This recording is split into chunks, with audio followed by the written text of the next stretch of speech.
Vamos a darle paso al entrevistado de hoy, lo decíamos, es el senador y líder de Cabildo Abierto, el general Guido Manini Ríos. ¿Cómo anda, Manini? Buenas tardes, un gusto estar hoy acá en este programa. A las órdenes.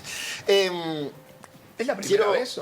Es la primera vez. Es la primera Sí, vez, sí. ¿verdad? La verdad que tuve que entrar por GPS, acá no sabían ni cómo. Sí, acá estamos una productora. Manini, empecemos por un tema que a ustedes, a Cabildo, le preocupa muchísimo y se han marcado en ese objetivo, que es la recolección de firmas para un plebiscito contra la usura.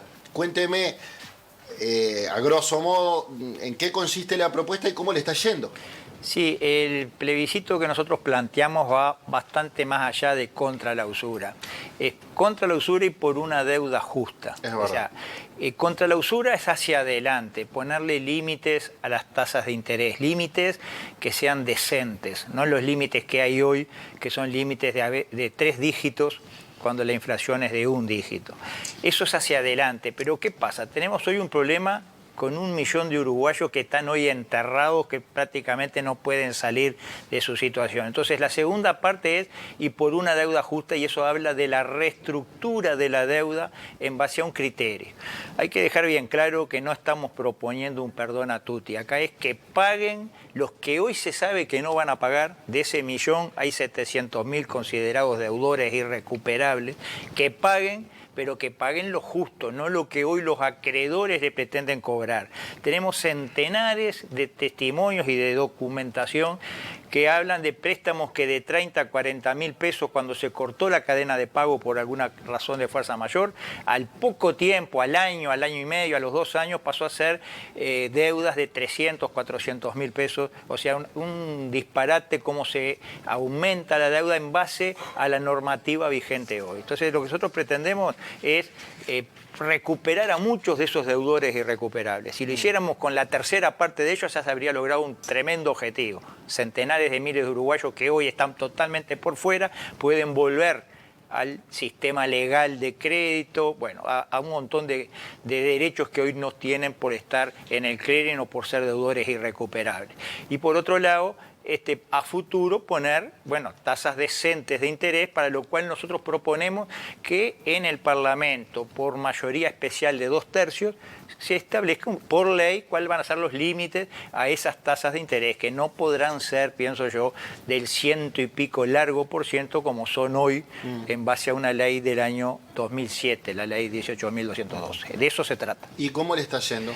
La recolección Porque parecen bastante solos de momento, sí, ¿no? sí, hay bastante, digamos, perfil bajo en el sentido mediático, porque no tenemos muchos recursos para estar presentes en todos los medios, propagandeando, digamos, lo que estamos haciendo, pero yo le diría que hay, sobre todo, una gran avidez de firmar. Muchísima gente se arrima, gente de todos los pelos políticos. Mire que sí. Hay muchos que incluso hasta nos dicen en la cara: yo nunca los voy a votar a ustedes, pero quiero firmar, claro, ¿no?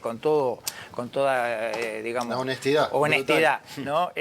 Pero el hecho que hoy venimos al ritmo que necesario para llegar a las firmas con el plazo que nos hemos estipulado. Nosotros estimamos que precisamos diariamente entre 1.400 y 1.500 firmas para llegar a las 300.000 antes de abril del año que viene, y estamos en ese ritmo sin ningún problema. Bien, le cambio de tema. ¿Qué opinión tiene de la interpelación al ministro Heber? No fue interpelación, la concurrencia sala del ministro. Sí. Llamado a sala. Llamado a sala. Yo honestamente creo que fue muy claro el ministro en cuanto a lo que ha hecho la policía bajo la dirección de la fiscal actuante en el caso. Y coincido con él en una aseveración que él hizo, que yo creo que no es menor. En este país se llevó preso a un senador del partido de gobierno, y no solo del partido de gobierno, yo agregaría del sector del ministro del Interior. Se lo llevó preso, y está preso hoy, por la presunta comisión de una serie de delitos. Yo creo que eso no es menor. 22 delitos muy graves. Sí, ¿no? sí, muy graves. Pero fue preso, no está hoy con algún tipo de beneficio, nada por el estilo. Está preso como cualquier ciudadano. Uno podrá decir está en una cárcel lo otro, bueno, pero está preso, ¿no? Entonces yo creo que eso no es menor, y que hay que reconocerlo. Digo, para todos aquellos que ven lo malo de esto, que indudablemente es un caso lamentable, pero la justicia ha actuado, la policía como auxiliar de la justicia ha actuado a tal punto que de su investigación habrá sido sí con la dirección de la fiscal, no cabe duda, pero quienes investigan, la fiscal no es la que investiga los datos, son los policías, de su investigación surgieron los elementos para esto. Entonces, eso es lo que yo más valoro, que lo dijo el ministro en sala y que yo entiendo que es muy importante. Después, si hay funcionarios policiales que actuaron mal, que fueron desleales, que cometieron delito, eso es lo que va a determinar la justicia y seguramente se los va a castigar. O sea, eso todavía estamos en veremos, pero yo creo que el ministro fue bastante claro y así lo hicimos saber en sala. Habló el senador Domenech por Cabildo Abierto y dijo que, que estaba satisfecho con lo que el ministro había explicado de esta situación particular. Nosotros somos muy críticos con el Ministerio del Interior en cuanto a las políticas de seguridad pública, en cuanto a una serie de accionarios que no se han llevado adelante en base a nuestras propuestas. Somos críticos, pero en este caso, en cuanto al llamado a sala de antes de ayer, yo creo que no hay... Y cuando aparecen esos números que presenta el Ministerio del Interior, ¿qué tiene para contrarrestar usted como senador? Yo lo que digo que si los números podrán ser mejores que los que veníamos, los que lamentablemente nos habíamos acostumbrado en los años frente amplista, así todos son inaceptables. Hoy el Uruguay no está viviendo bien en materia de seguridad pública, los uruguayos nos merecemos un país mucho más seguro que el que tenemos hoy. Pero, sin lugar a dudas, que estamos mejor de la época de los padres del desmadre en materia de seguridad pública, que ahora se ponen la máscara y dan clases de seguridad pública. Estamos mucho mejor, pero estamos muy lejos de lo que tiene que ser. Hoy es inaceptable que se den las cosas que se están dando, sobre todo en determinados lugares. Manini, y respecto, para no irnos de tema, respecto al caso Penades en sí, usted dice, bueno, presunto, es cierto, todavía no está sentenciado, no tiene condena, pero las pruebas que esgrime la fiscal Guione parecen ser contundentes y estamos hablando de más de una veintena de delitos, algunos de ellos muy graves como violación, abuso sexual, incluso ahora se ha conocido el expediente, se sabe de un eventual abuso a niños de 9 años. ¿Qué lectura hace usted? Tratándose de un legislador de larguísima trayectoria, del cerno, del sector político del presidente de la República o del padre del presidente, podríamos decir, una figura clave del herrerismo. ¿Cómo cree que puede afectar al Partido Nacional, pero sobre todo a la coalición que usted integra? Yo creo que, primero que nada, todos los hechos son lamentables e indefendibles, ¿no? Eso no hay dos lecturas, creo que no hay en el Uruguay nadie que lo lea diferente. Lo que no podemos llevar esto al plano partidario, al plano de la colectividad. Es una conducta personal, por supuesto, es de alguien que está en un partido, alguien que responde a un sector, todo, pero no, es como, yo qué sé, en una institución, la policía, por ejemplo, fulano y mengano delinquieron.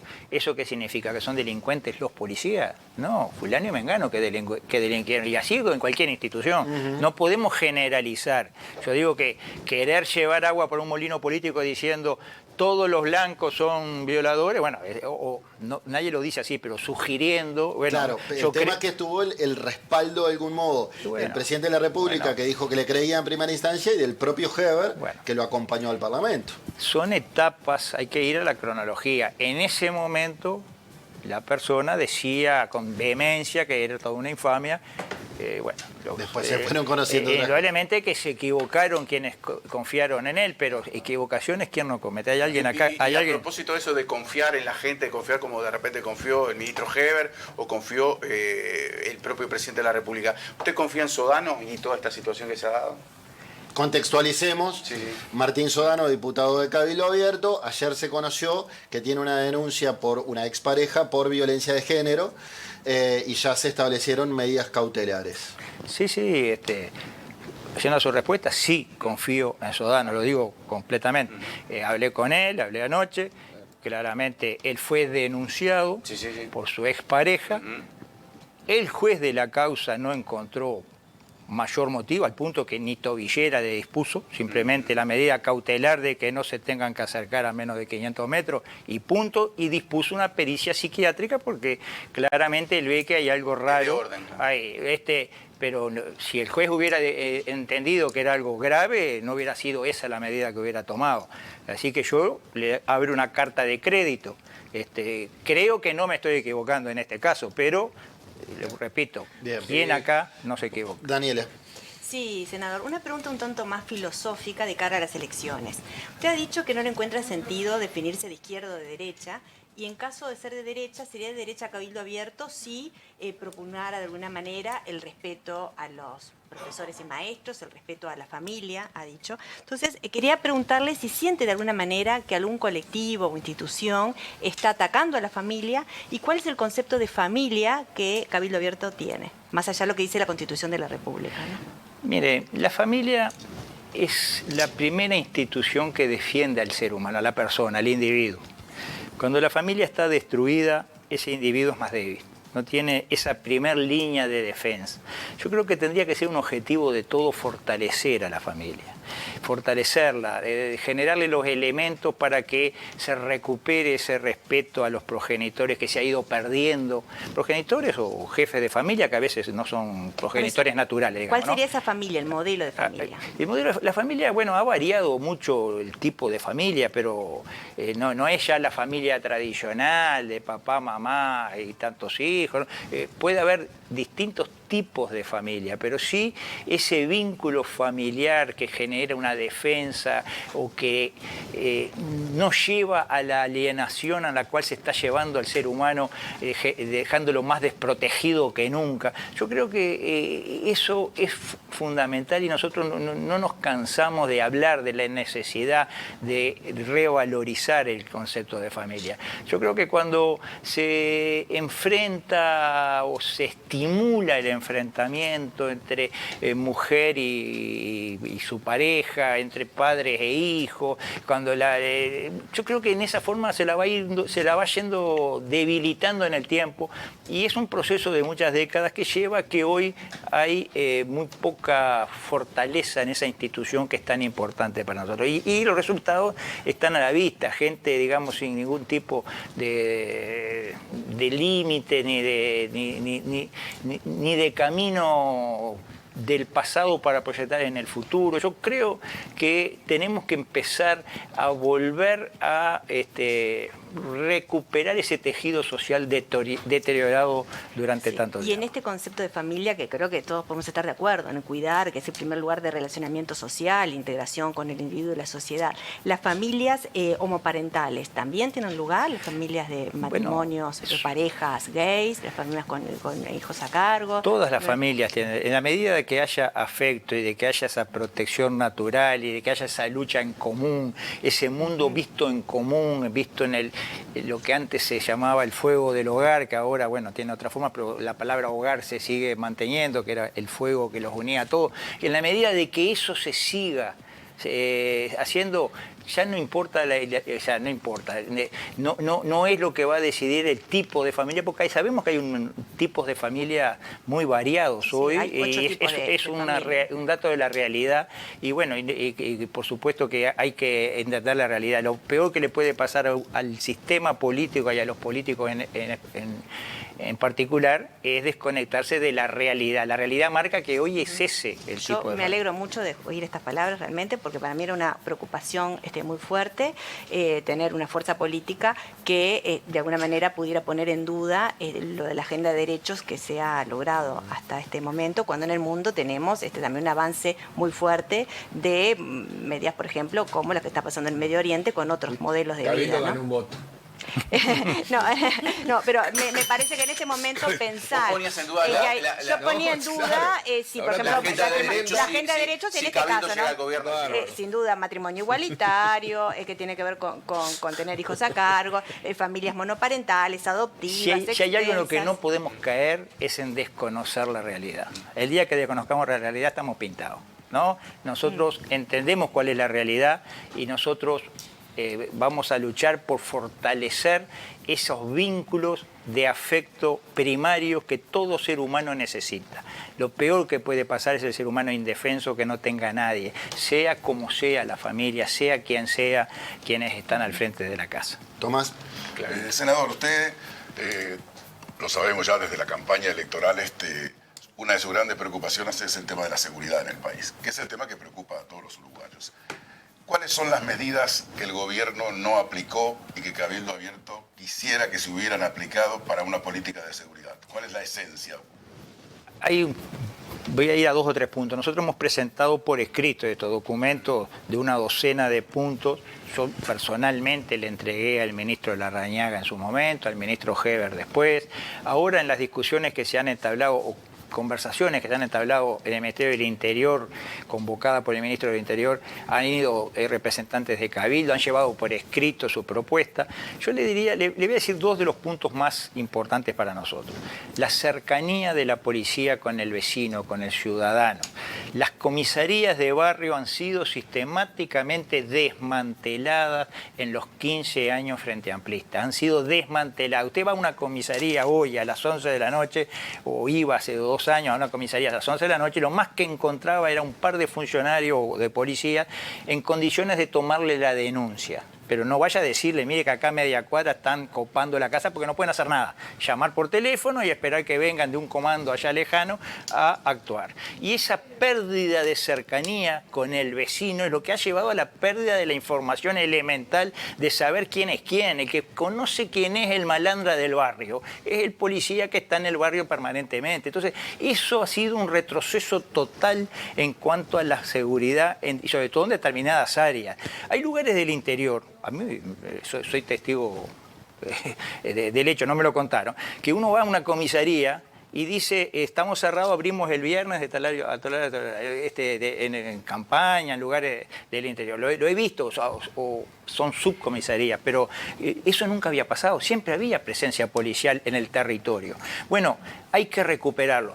Se ha hecho alguna movida, el ministro acá me ha explicado que él dispuso que donde había 5 ahora hay 10, bueno, pero estamos lejísimos de lo necesario. Nosotros en nuestra campaña, en la campaña presidencial, en nuestro programa de gobierno, habíamos propuesto incluso aquello que se llamó el serenazgo en su momento, pero también habíamos propuesto potenciar y sobre todo habilitarla legalmente. Hoy por hoy la policía ni siquiera tiene la facultad de hacer acciones preventivas en su barrio. No tienen la facultad ni los recursos, por supuesto no tienen ni el vehículo ni la gente.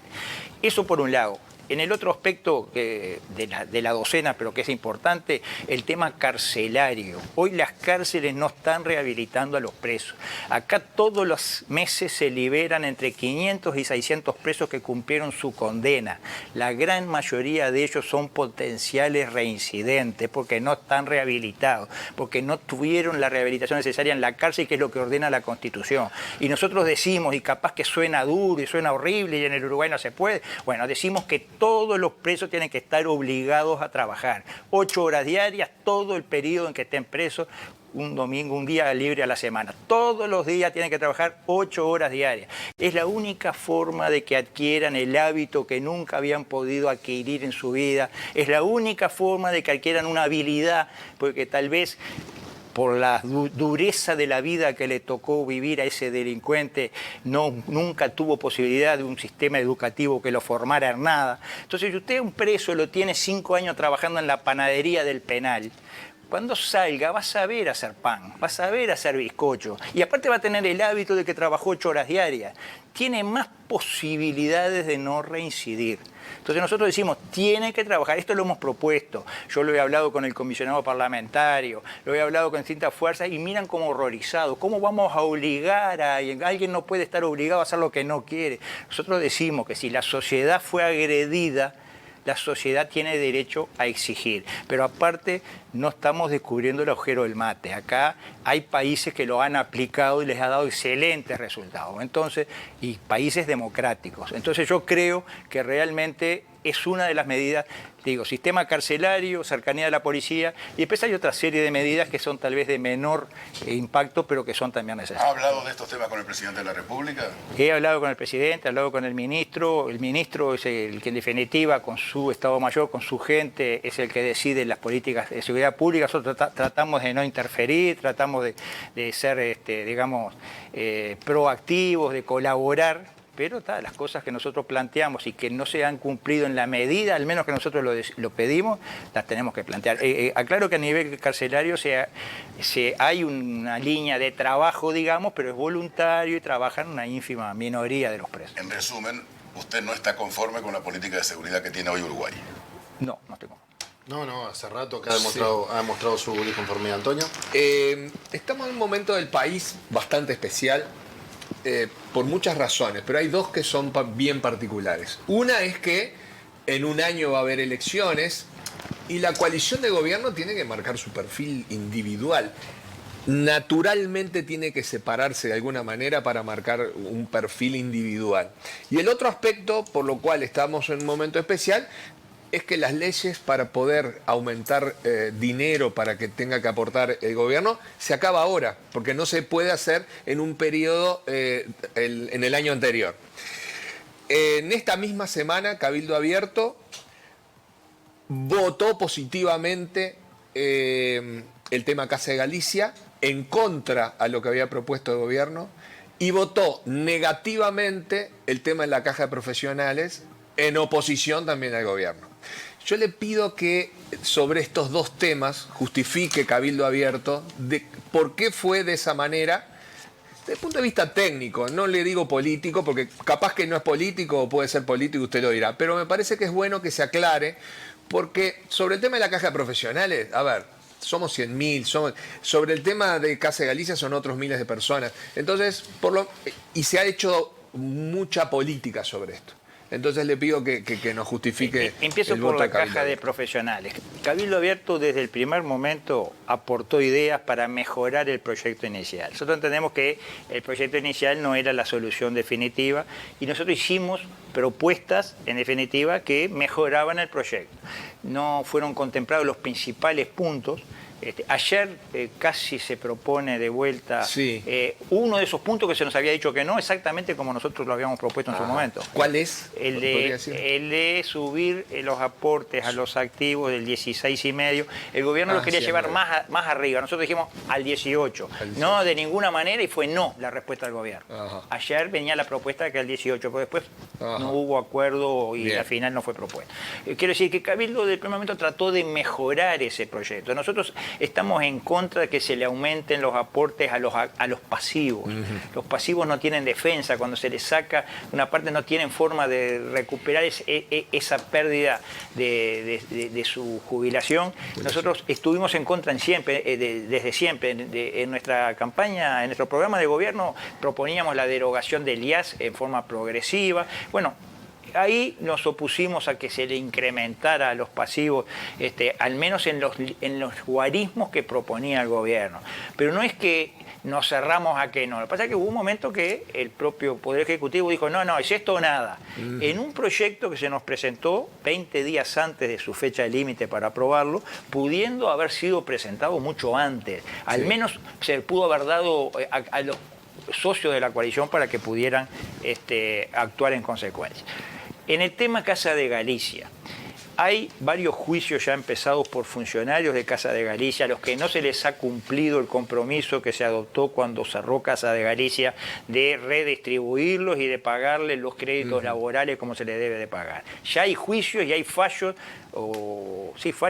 que determinan que el Estado debe pagar, o sea, determinan que Casa de Galicia debe pagar, pero en definitiva es el Estado, que deben de pagar sumas. Lo que se votó ayer, de ser aprobado en diputados y de ser promulgado, falta todavía, ¿no? De ser aprobado, eso va a generar un ahorro al Estado en el futuro, no un gasto, porque los fallos ya empezaron siendo mucho más caros, 1 millón y pico de pesos los fallos que hasta ahora se han aprobado, y esto de acá establece un límite de 600.000 pesos. Sí. Entonces yo creo que esto es a favor de las cuentas del Estado y no en contra como se lo ha presentado. Pero ¿cuál es el origen de nuestra postura? Nosotros primero que nada somos de lo que decimos que si Casa de Galicia cerró fue debido a un proceso que venía mal, de una mala administración que determinó la intervención, después la intervención de la justicia ante los presuntos delitos, que todavía están en la vuelta de la justicia, y por eso terminó cerrando. Pero en el momento del cierre de Casa de Galicia hay un compromiso del gobierno de que los empleados no médicos, los funcionarios no médicos, van a ser redistribuidos y se les va a respetar los créditos laborales. Entonces, en base a eso, ya la mayor pérdida que evidentemente va a tener el Estado, nosotros dijimos, este proyecto va a ser bueno para el Estado, por eso lo acompañamos. Manini, esta de repente es una pregunta ideal para Lozano, el titular de Vivienda, pero seguramente usted está al tanto. ¿En qué está la investigación interna del Ministerio de Vivienda respecto a la entrega discrecional de viviendas de la ex ministra Irene Moreira? Dicho así, o eventual. Dicho así, de entrega discrecional de viviendas, parecería ser algo. Estamos hablando de 3 viviendas a personas identificadas como simpatizantes de Cabildo, 2 de ellas, una no, que no se le entregó, porque entrega discrecional significa entregarle una vivienda. Se le entregó, se le facilitó el camino para acceder a un alquiler, para pagar alquiler de por vida o los años que sea, ¿no? Y que se saltearon el sorteo. No se saltearon, se ajustaron a una norma que habilitaba hacer lo que dice previa habilitación de los servicios sociales del Ministerio que no son de Cabildo. Bueno, la investigación va al origen desde que empezó a estar vigente esa resolución que es del año 2009 y ya lleva miles de folios, por lo que me dicen. Están viendo de un montón de situaciones, por eso se ha ido alargando en el tiempo. Pero no solo se estudia este caso, sino hacia atrás. Se estudia toda la aplicación y si corresponde o no corresponde, y por qué no. Yo honestamente creo que hay que también poner en contexto la realidad y no tirar, digamos, asumir algo que se quiso imponer o se impuso en la opinión pública como que prácticamente había una discrecionalidad en el uso, porque no lo hubo. De las miles de viviendas que una de las beneficiarias trabajaba en la mañana con ustedes.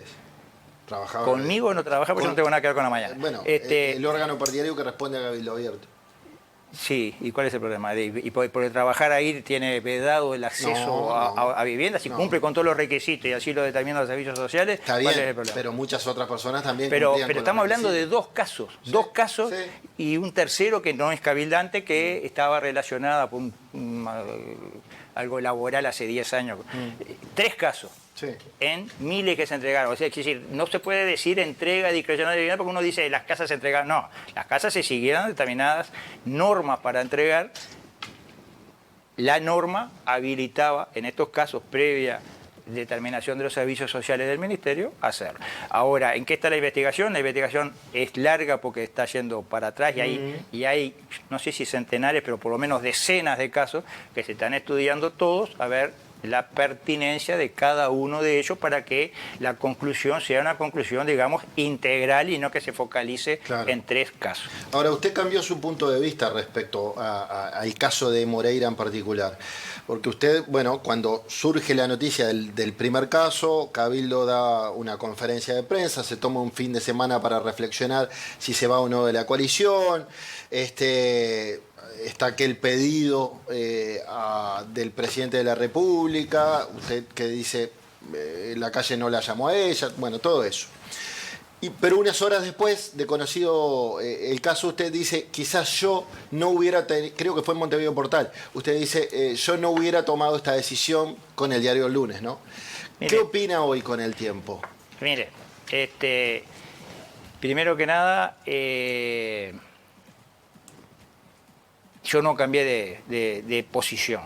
Yo lo que dije en esa entrevista, no fue en Montevideo Portal, no me acuerdo cuál fue, en esa entrevista yo lo que dije es visto todo el escándalo que se armó, visto toda la leña que se arrimó a un fuego de parte de un montón de gente que parece que estaban esperando una situación de esta para hacerse una fiesta, visto esto, si pudiera volver atrás no lo haría, directamente. No porque cree que ella hubiese obrado mal.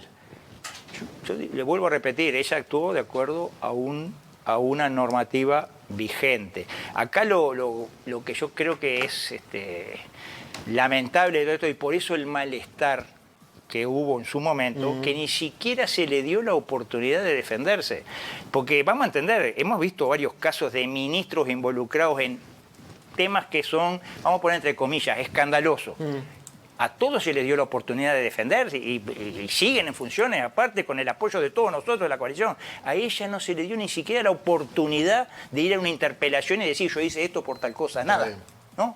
Se había reunido con el presidente del Ejecutivo, bárbaro, pero no en el Parlamento. No se le dio la oportunidad de defenderse y de demostrar que lo que ella hizo lo hizo acorde a derecho, etcétera, etcétera. Esa oportunidad no se le dio, y por eso el malestar y todo lo que se generó en esos días. Lo que yo dije que no lo hubiera hecho se refiere a que le dimos a las fieras pasto para que hicieran lo que están haciendo. Bien. Tengo una pregunta de Jorge Robinsky. ¿Andás por ahí? Estoy por aquí, está siguiendo el programa con atención. Encantado, senador Manini, de conversar con usted. El gusto es mío. Quiero ubicarme, me voy a la política hacia el futuro. Ya vimos el presente, creo que está claro, me voy hacia el futuro. Estaba recordando, haciendo un esfuerzo en estos días que sabía que usted venía como invitado a Buscadores, y recordé algo que en su oportunidad, ya hace tiempo, dijo Yamandú Orsi, el intendente de Canelones, cuando todavía no se sabía que podía ser un candidato fuerte, como lo es en este momento, para las próximas elecciones. Desde luego, todo hace suponer que usted será el candidato de Cabildo Abierto a las elecciones. Entonces, arranco de ahí. Y le pregunto, en aquel momento Yamandú Orsi dio a entender, claramente, no es que dio a entender, de que existían espacios para conversar con usted en especial y con Cabildo Abierto. Más o menos esto, porque de memoria no lo tengo, no lo encontré, pero esta es la idea. De Yamandú Orsi aventuró, con todos los riesgos, quiero que quede claro que significaba que él dijera en ese instante esto, que se podía llegar a conversar con usted y acuerdo. Los hechos han demostrado que hay muchas áreas en común. Mirando hacia el futuro, áreas en común en la política siempre hay.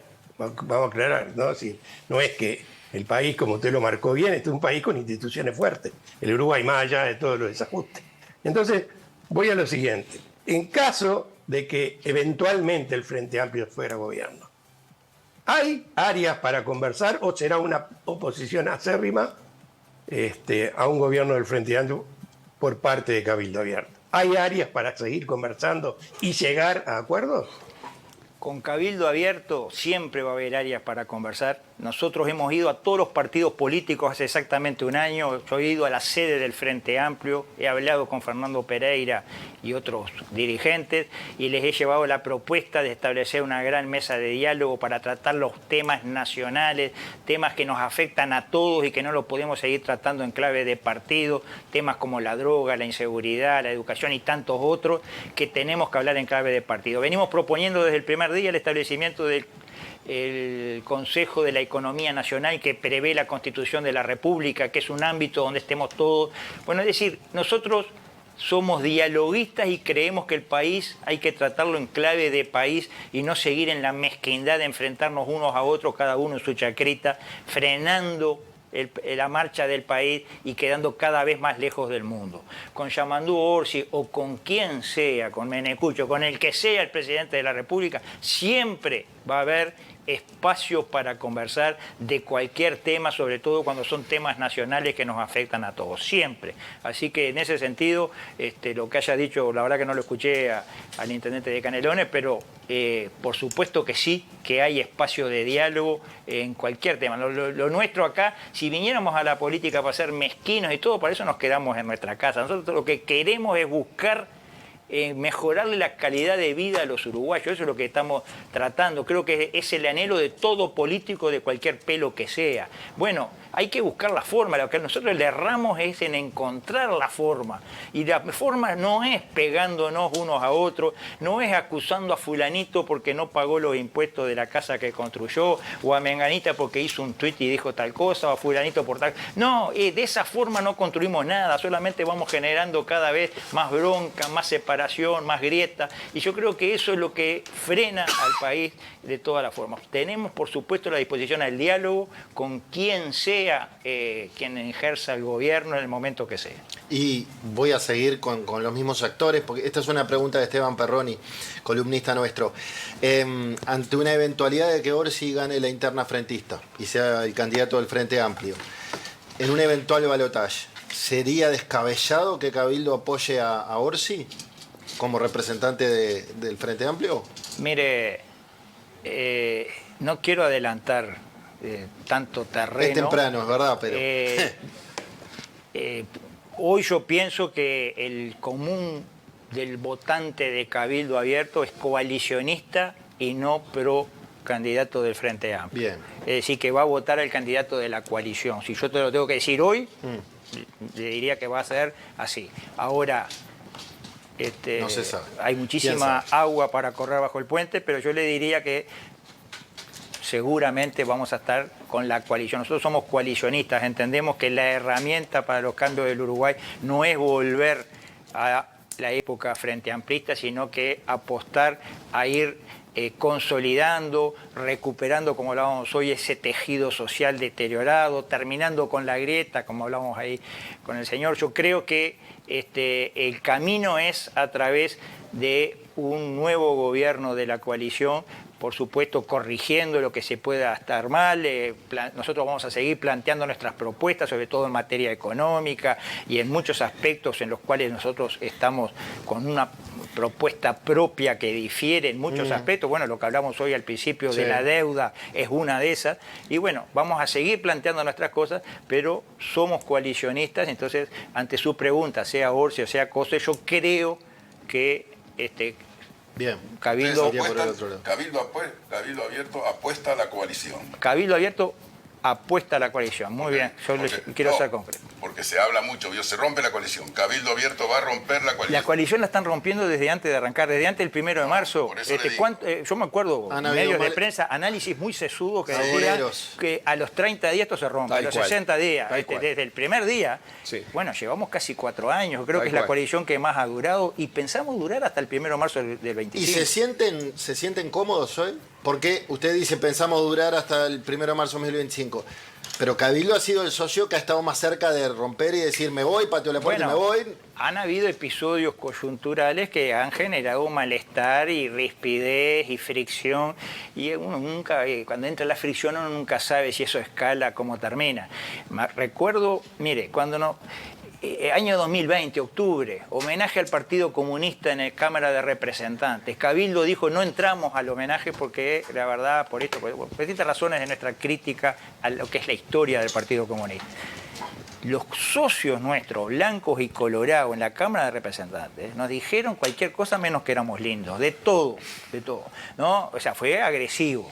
A los 2 meses, ley forestal, como se llamó, en Cámara, cuando se discutió, los disparates que dijeron, poco menos que nosotros éramos colectivistas y no sé qué más, los disparates que se dijeron. Y después todavía viene el veto del presidente. Sí. Y yo digo, hecho menos amistoso que vetar una ley de un socio, hecho más amistoso.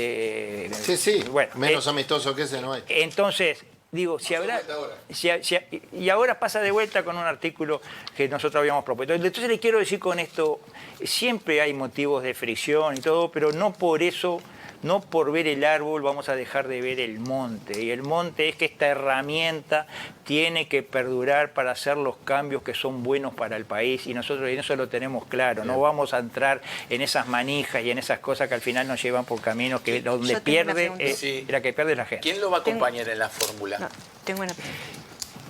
Le podría decir capaz que con más acierto el 5 de oro el próximo domingo. Yo tengo una pregunta antes que se vaya que no puedo dejar de decir. El tema de la memoria sobre el pasado reciente sigue siendo un tema en las agendas porque las sociedades tienen que sanar para mirar al futuro. No se le puede pedir a la comunidad judía que deje buscar sus muertos del Holocausto, siguen apareciendo fosas comunes en España. Entonces tengo dos preguntas. Una es si todavía podemos pedir un gesto a los militares que estuvieron involucrados en las Fuerzas Armadas cuando el golpe para poder encontrar a los detenidos desaparecidos. Y la otra es si parece digno que los archivos del terror, los archivos que están apareciendo, que han sido resultados de situaciones de tortura, sean expuestos así en línea, sin más, sin pasar por un contexto, una contextualización como tiene cualquier archivo que uno trabaja, ¿no? Yo pienso que del llamado pasado reciente, que ya no es tan reciente, ya estamos hablando de medio siglo atrás, en algún momento tenemos que dejarlo atrás. No podemos seguir empantanados en esa fractura que lamentablemente dividió a los uruguayos hace 50 años. El Holocausto y la Guerra Civil Española son verdad, más y siguen. Es verdad, pero vamos a ir con ejemplos uruguayos. Navidad del año 1870. Batalla del Sauce, termina la batalla. Ministro de Guerra, o sea, el Estado gana la batalla. Ordena degollar a todos los prisioneros, 400 prisioneros, degollados. Prisioneros blancos, degollados. ¿No? Muchos de ellos heridos. Dígame si hay una salvajada más grande que esa en la historia. El Uruguay bárbaro todavía tenía sus bárbaro, sí. Pero ya estábamos 60 años después de la batalla de las Piedras, donde Artigas dijo clemencia para los vencidos, ¿no? Es decir, aquí pasó eso.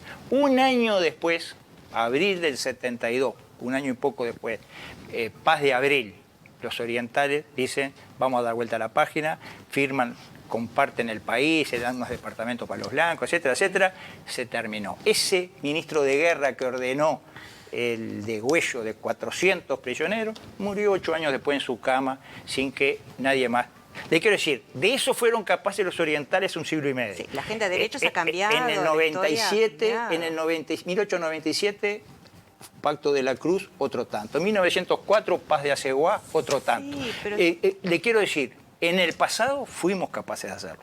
Hoy parece que no somos capaces de hacerlo. Hoy entran a interferir un montón de cosas más que buscan mantener viva esa llama del enfrentamiento. Claramente fue lamentable el enfrentamiento. Ahora, si seguimos enterrados en ese pasado, no salimos más. Porque acá, claramente, hay desaparecidos que no van a aparecer. Y hay gente que no está en condiciones de dar cuenta porque se murió. Entonces, en definitiva, ¿a qué estamos apostando? ¿A que esto no se apague nunca más? Ya se han reconocido culpas, las instituciones han reconocido culpas, el ejército reconoció culpas, no así quienes de otro lado cometieron también sus... Las madres y familiares están buscando los cuerpos de claro que sí, y yo le digo, realmente, ojalá aparecieran los desaparecidos y se terminara este capítulo, ojalá, pero vuelvo a lo del principio, hay que estar en contacto con la realidad dice que por este camino va a pasar un siglo más y los bisnietos de los actuales van a seguir enfrentados y peleando y pasándose cuenta, porque mi bisabuelo, no sé... ¿Y entonces qué propone Cabildo? Y Cabildo Abierto propone mirar el país en conjunto hacia adelante, por supuesto, criticar lo que haya que criticar, condenar lo que haya que condenar, como lo hemos hecho nosotros y lo han hecho muchos actores, pero no seguir enterrados en eso. Por supuesto que si hay alguna instancia en la cual puedan aparecer desaparecidos, profundizar y buscar hasta que aparezcan. Pero la realidad marca que aparecen los que aparecen y no aparecen los que no aparecen. Bueno, cada tanto han aparecido. Bueno, han aparecido 5, y ojalá fueran. De hecho, aparecieron en gobiernos de Frente Amplio y este año también en este y gobierno. aparecieron archivos que no se sabe de dónde salieron y estos tomados bajo condiciones de tortura también. En cuanto a los archivos, hay que siempre, cada uno tiene la capacidad analítica de poder determinar, de saber, esto pudo haber sido arrancado bajo tortura, puede ser mentira, esto es creíble porque lo dice y lo dicen estos 25 más, dicen lo mismo, es creíble. Yo creo que es fruto del análisis y la seriedad. Yo creo que no es bueno que los archivos los manejen solamente 3 y que den lo que quieran y lo que no quieran no lo den. me parece que es bueno que esté a disposición de todo el mundo. Es malo tal vez de que se haga un mal uso de ellos y que, bueno, Sí, pero... que se consideren como verdad, ¿no? Los historiadores... Pero la gente no es lo boba, ha la dicho gente se da que- cuenta de las cosas que pueden ser verdaderas que no pueden ser, y pueden no ser verdad. General Guido Marini Ríos, senador de Cabildo Abierto, gracias por esta charla en Buscadores. Bueno, gracias a ustedes, un gusto haber estado acá. A las órdenes.